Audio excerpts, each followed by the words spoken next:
Macam mana nak hilangkan waswas? Waswas ni allazi yuwaswisu fi sudurin nas. Syaitan yang dia tiup di dalam dada kita. Dia tiup gini. Kita baru ambil wuduk nak naik takbir, dia kata tumik dak kata. Nah, bila kita takbir dah baca Fatihah, dia kata tadi mu niat salah, dak betul. Mu bukan niat sembahyang karik, niat mayang raya. Dak. Ini penyakit waswas ni jari dari zaman dulu lagi. Dia khatir syaitan. Dia wak mari kita, wak main kita, nak ganggu kita. Dalam kitab Muwatta Imam Malik riwayat suatu hadis yang maksudnya bila kita ni laungkan azan, syaitan ni dia lari. Siapa tempat yang tak dengar azan, katakan 1 kilometer tak dengar, dia nusuk situ. Habis azan, dia rapat pula mari sejik. Nah, lepas tu orang qamat, lari pula. Lari pula. Lepas habis qamat, dia mari semula kat kita semayang.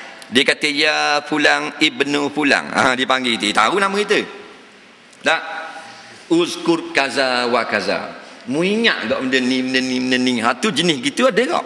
Hak tu nak suruh kita ingat tak lain. Pasal kita terbang nak semayang dia nak suruh lalang. Nah, hak tu lagi dia panggil walhang. Tang Sri Walhang nama dia.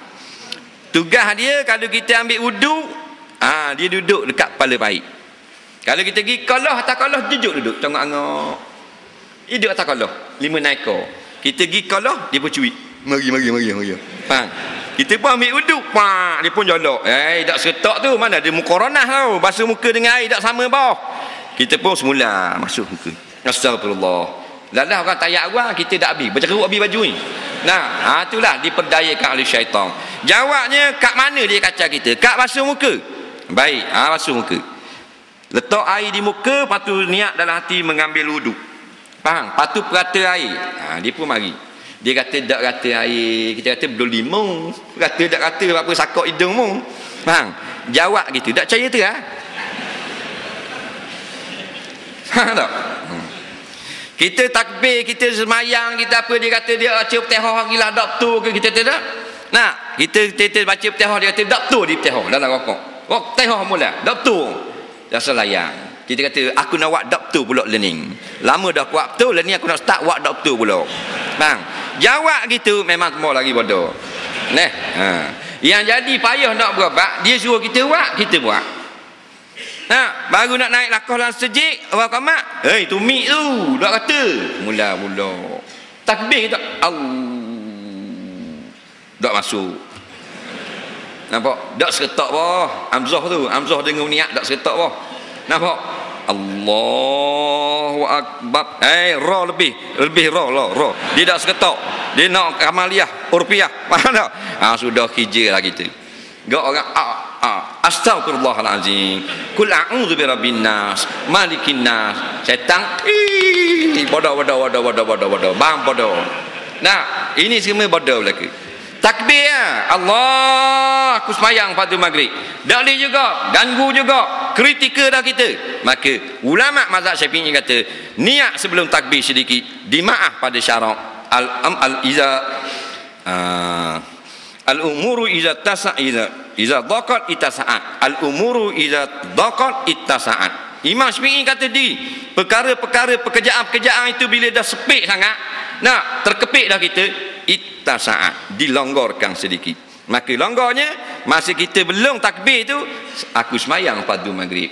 Bila kita takbir, tak payah niat kerana kita dalam keadaan musyaqqah. Nampak? Ulama fiqh mazhab Syafi'i, orang yang nyakit waswas seperti ini, maka dibenarkan kepada dia takbir niat sebelum takbir. Nampak? Masa takbir ingat Tuhan Maha Besar sudah. Kerana dia orang kritikal, orang nyakit. Nampak? Orang darurah. Tapi kita suruh buat gitu, dia tak ikut juga. Mana mu sayang setan tu, mu tetap nak dengan waswas. Orang kata jangan ulang juga. Sampai bila-bila tak baik waswas. Sampai habis semayang tu buat semula semayang. Takbir apa ni lama nak kali dah jadi. Dah jadi.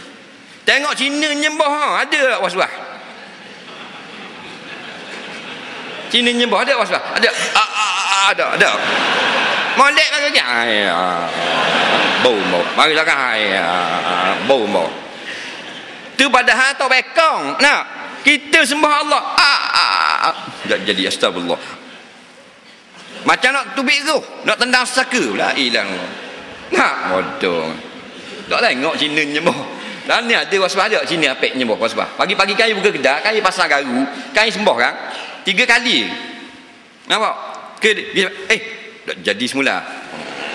Tak ada sekali je. Faham tak?